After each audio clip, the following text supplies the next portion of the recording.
Good morning, everyone, and welcome to the Iowa 911 Communications Council meeting for Thursday, July 10th, 2025. Thanks for joining us. Could I get a motion to approve today's agenda? Oh, I'm sorry. Let's do a roll call. Jasper. Jasper's here. Jeff Miller's excused. Is Jim Shawley on? Yes, Jim Shawley is here in his place. Thank you. Shane McSheehy. Mike Bryant, Mike Bryant is here. Eric Daw. Tom Berger. Yes, Tom Berger's here. Thank you. Lynn Tazioli. Lynn is here. Josh is excused. Is Rob Johannesson on? Robbie's here. Rob Denner. Adam Weld. Adam's here. Tom Weeble. Okay, thank you. All right, if we get a motion to approve today's agenda. Jasper on motion. Thank you. Do I have a second? Lynn will second. Thank you. All those in favor signal by saying aye. Aye. And same sign. Motion carries. And likewise, could I get a motion to approve the minutes from June 12th, 2025? Jasper on motion. Thank you. Do I have a second? Lynn will second. Okay, any discussion? All those in favor signal by saying aye. Aye. And same sign. Blake, do you have a report for us? I do. I have a number of things today. All right. A quick update. We had talked a number of months ago about needing to relocate data centers independently of each other. Both provided notice that they are closing and will no longer be, buildings will no longer be data centers. So we're working through what that looks like. The most immediate need one is our West Des Moines data center. It will be moving to Raleigh, North Carolina, in a national facility owned, operated by Comtech. The good thing there is a lot of the wireless providers are already in that facility. So the process to get them move and transition over will be a little bit easier. The timeline for that is around the next 12 months. That facility in West Des Moines is closing the end of June, so we're already working towards that. The other data center, which is currently in Davenport, is a little bit less of a time crunch. It will be moving to a vendor agnostic facility in Council Bluffs. And the timeline for that is the next 18 to 24 months. So the approach that we're taking is one national data center out of state and one remains in state, kind of the best of all worlds in our estimation that way, with having infrastructure here, protecting ourselves from larger national issues, but then also having one out of state. It's a little bit faster, it's a little bit less expensive to go into a national facility. So that's the approach that we're taking. We haven't exactly given our final thumbs up on the acceptance of that plan yet, but that should come anytime now. But that's the proposal that is likely to be accepted here in the upcoming days. Moving on the slide here, and every slide I'll pause for questions, but I'm going to keep. I came back from NASNA last month, and I kind of went down a rabbit hole. I thought the findings were a little bit interesting. The FCC over the last few years has really tightened up their caller location accuracy rules, as well as coupled with implementing GIS and geospatial routing within the state of Iowa. So I wanted to take a look to see what that meant for transfers in the state. Ideally, those two things that are implemented, one by the carrier, two by us, should make for more accurate call routing to PSAPs to make sure that, wherever the caller is, it is accurately delivered to the appropriate PSAP. So I took just one quarter. I took quarter three of the fiscal year and compared 2018 and 2025. In that time, there was a 12% increase in overall call volume. However, in that time, there was a decrease in call transfers. And I kind of split those transfers into kind of two different categories. One being total transfers. And, when you think about it, there are some very real operational reasons to need to transfer a 911 call. And I listed some of those there. Maybe the poison hotline, language translation services, transferring to DPS along the interstate or to the 988 or National Suicide Hotline. So those are total transfers. Then there's also what I termed routing transfers, where you're just transferring to the neighboring PSAP. And there's still some leeway in there for maybe a PSAP is undergoing maintenance, but for all intents and purposes, those is kind of where I was thinking, there's a routing issue with the call. So if you look at 2018, of total 911 calls for total transfers, 8% were transferred, which to me is a relatively large number. If you look at just the routing transfers, so get rid of some of the operational needs to transfer those 911 calls, it goes down to 6.3%. Compared to quarter 3 of 2025, which at the time I ran these numbers was the most recent quarter that we had data on, those routing transfers are down to 3.2%. All that to say, I think you have seen this kind of shows and proves, the improved the routing accuracy and caller location accuracy that we've implemented between the carriers providing better caller location and us using geospatial routing. So just wanted to kind of show that. I know we often hear about transfers in the 911 world, and just kind of wanted to show that progression over time. Are there any questions on either of those two topics? And I'll continue to move on. I have a number of other things as well. Not. Okay. Over the last 12, 18 months, we have worked with a core group of folks that were interested in establishing a telecommunicator emergency response team here in the state of Iowa. So prior to what we worked on over the last year, we had a really loose agreement with this group. And it was basically, we recognized each other existed. And if there the agreement basically said, if there was a need or potential for a TERT deployment, we would communicate with each other. But we soon realized that in cases of in-state issues or out-of-state issues, we needed more and better documentation. We needed to talk through benefits and salary and backfill. So over the last 12 months, again, we worked with this group, and we've officially declared them as an emergency response team. So if you're familiar with Iowa Code 29C, our department has the ability to raise, train, and deploy emergency response teams. So think search and rescue teams, think hazmat teams, incident management teams. So we have 5 agreements signed so far with both employers and individuals that basically allows us to, in times of disaster, in-state or out-of-state, deploy those folks.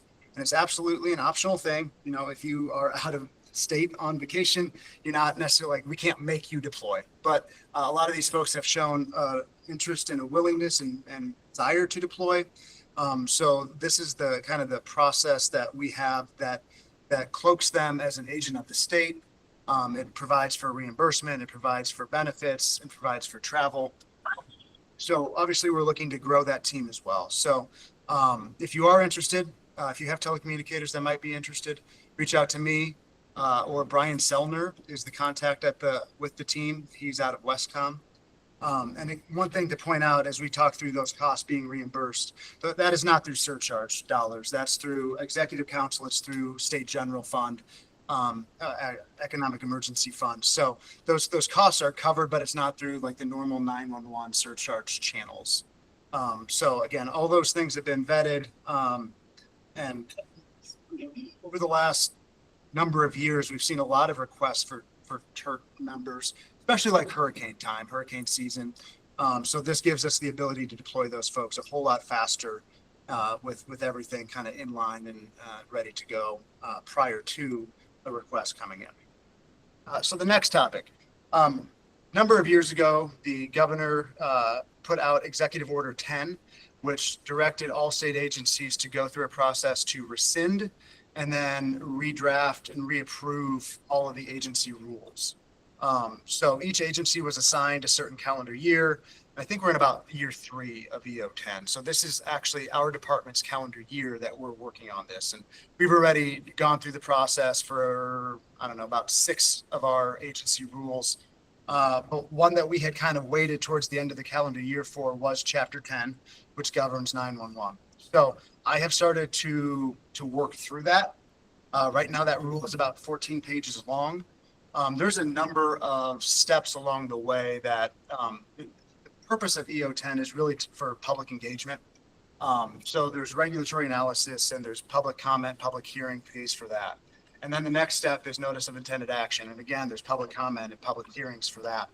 So as we go through that process, I would anticipate some feedback from this community. As basically what we get to is a clean, brand new version of Chapter 10 that hopefully is modernized. It doesn't repeat Code of Iowa 34A in it anymore. And it's basically just cleaner. It kind of removes a lot of the restrictive terms that are today. So that's really the focus behind that process. So just really more to introduce it here today and just more to come on that throughout the next couple of months before the end of the calendar year. Last month, we spent a significant amount of time on Senate File 659. Don't have a ton of an update as far as implementation.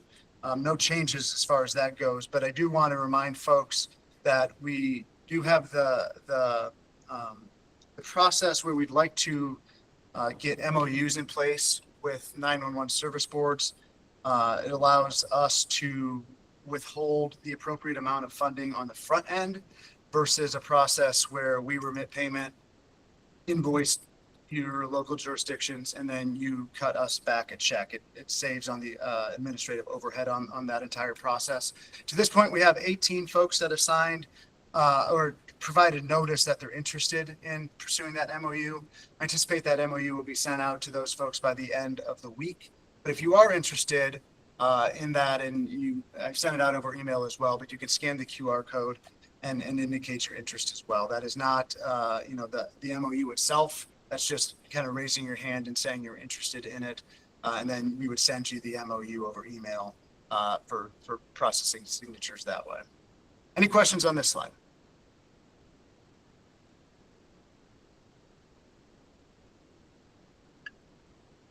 Have a quick update from ILEA, basically on the upcoming training schedule that I received from Anna Voss. Next week at ILEA is an upcoming 40-hour basic course, 30 registrants there. September 15th through the 19th at Iowa State Patrol Post 7 in Fort Dodge is another opportunity. And then to round out the calendar year, November 17th through the 21st at Old Line P. Update on GIS grants. The entire quarter, there was 100% accuracy. Every county met the benchmarks in the state of Iowa. So what that equates to is $321,000 for GIS grants. For the total for the fiscal year, then it is just over 1.2 million. So another successful year for GIS grants. For the current fiscal year that we're now in, 2026, no changes to benchmarks, so those remain the same. However, we are kind of future casting for next fiscal year already, that there will be a couple additional checks that really come into play with the critical error benchmark. So those are listed there. That grant standard was sent out at the beginning of the month to everyone, including the GIS folks as well. So they should have that. And the idea is we're kind of giving them a year to work on that. This year to get those additional checks in place. So when next fiscal year starts, they can hit the ground running, and there's no issues with not meeting those critical error checks. As a reminder, with the new fiscal year that started in July, the Public Education and Training Fund resets at $100,000. We did have a couple of approvals already, so the current amount available is just under $71,000. Also, as a reminder, with some of the funding that we had last year, we did print additional 911 children's activity books. So with all the fairs and festivals coming up, those are available. A handful of people have already started requesting those. I sent that out over email, but if you are interested in requesting those materials, you can scan the QR code and receive those. Generally, at this point, we're limiting it to 1 box per county for English copies and a half box for Spanish copies. But if there are leftovers, of course, we'll open that a little bit broader. Any questions for me on any of that before I move on to the update on shared services?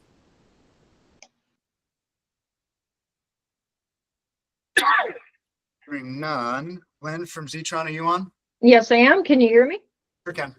All right. Next slide then. Real quick update.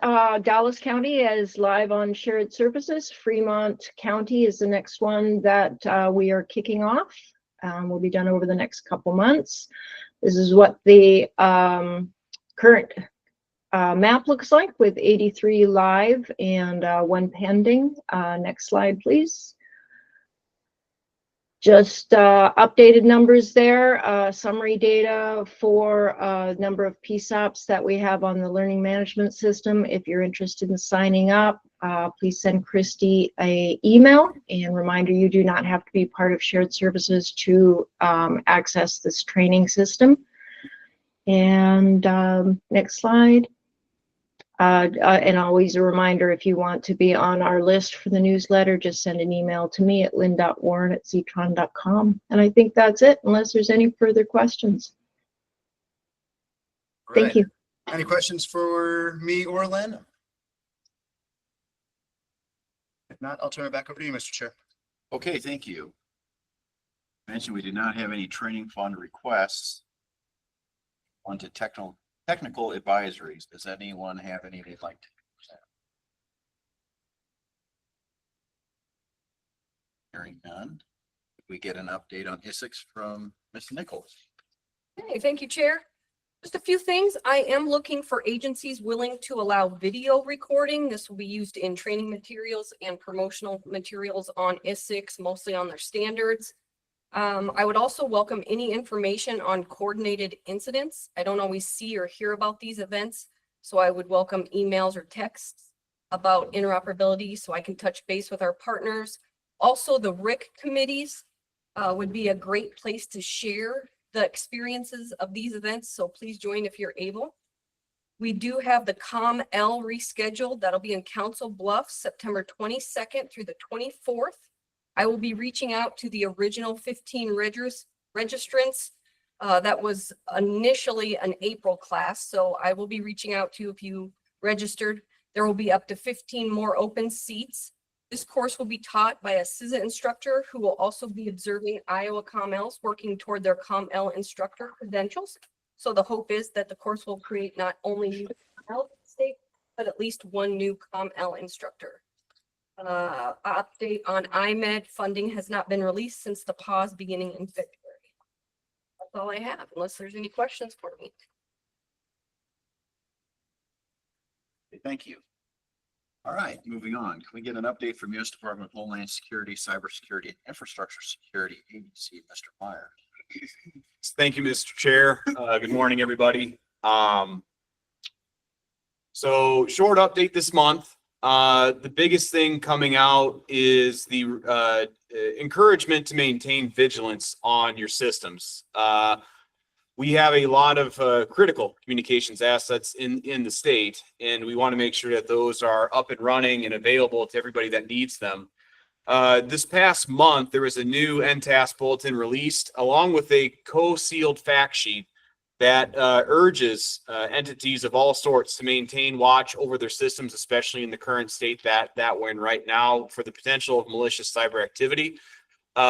There's no credible threats at this point. However, the previous patterns have been for these groups to exploit unpatched or outdated systems and look towards using default or common passwords. So if you can really maintain updated patches on your systems and not use the default passwords, you're going to shield yourself from a lot of these concerns. We also have some other mitigations recommended in the joint fact sheet. This includes identifying and disconnecting various types of OT and other systems and keep them off public internet. It also talks about how you can protect devices with strong, unique passwords And then also to work on phishing resistant multi-factor authentication. Multi-factor authentication is great, but there are things you can do to fortify it even more. If you want to read more about those bulletins and the fact sheet, they are linked at the bottom of the slide. We have shortened the URL because they are fairly lengthy. You just go to those sites and you'll be able to get all the information you would need from that. On the next slide, we have a new product that came out about a week or so ago. It talks about the emergency communications system lifecycle. This is an updated lifecycle planning guide, and this supersedes the 2018 revision. It gets into a little bit of a deeper dive in some of the components of pre-planning, project planning, implementation, end of life cycle assessment, disposition, wherever you are in the maintenance of your system. This guide can help you kind of walk through a lot of those various steps. It also complements the larger planning guide. So just those are linked under our website, cisa.gov/safecom/funding, and look for sustaining public safety communication systems, and you'll find those products linked there. Otherwise, around the region, we have a few things happening this month. A lot of them will be in the greater Kansas City metro. We have an incident communications manager course taking place in a week or so, July 21st through the 23rd. That'll be in the Platte County Sheriff's Office in Platte County. And then the next is a communications exercise in preparations for FIPA. This is open regionally as well. So if you have any personnel that need to finish a task book, they are eligible to attend. It is a 2-day exercise. The exercise scenario is the same, the 26th and 27th, and it will be focusing on your COML, COMT, tactical dispatcher, incident communications manager, and ITSL positions. We also have an exercise coming up in Cape Girardeau, August 18th to the 20th. And then we also have a TICP Train the Trainer session that we're going to be putting on for Missouri on August 6th. Of note, a larger delivery is being scheduled for October 12th to the 17th along the Red River Valley in the Oklahoma-Texas border area. This is also going to provide an opportunity for new instructors to get teaching credentials.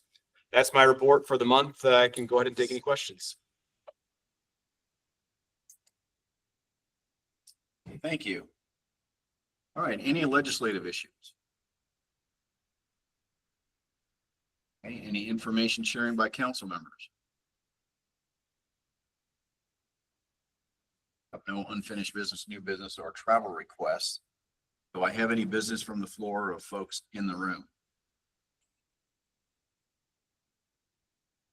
Any business from those joining us virtually? I just have one question for Blake. Okay. Blake, yesterday I got an email from Language Link about the NASBO contract not being extended or granted. And they're asking us to become a member of the Purchasing Cooperative of America to keep our current language translation rates the same. Do you happen to have any info or know anything about that? I know it got brought up a little bit last month, that the DAS contract that they had with Language Link was expiring. The last update I had was that they were working to get that renewed. And I'll need to get an update on where that sits. Like I said, it had been a little bit since I had heard from DAS on where that process was at, but I will get you that and send something out. Okay, I appreciate it. I remember talking about it. I just didn't know if there was a new update or. Yeah, Thank you. I'll need to reach out and get back to you. Thank you. Yep. All right, anything else? Hearing none, I would entertain a motion to adjourn. So move, Jasper. All right, do I have a second? Robbie, second. Okay. All those in favor signify by saying aye. Aye. And we are adjourned. Thank you, everybody.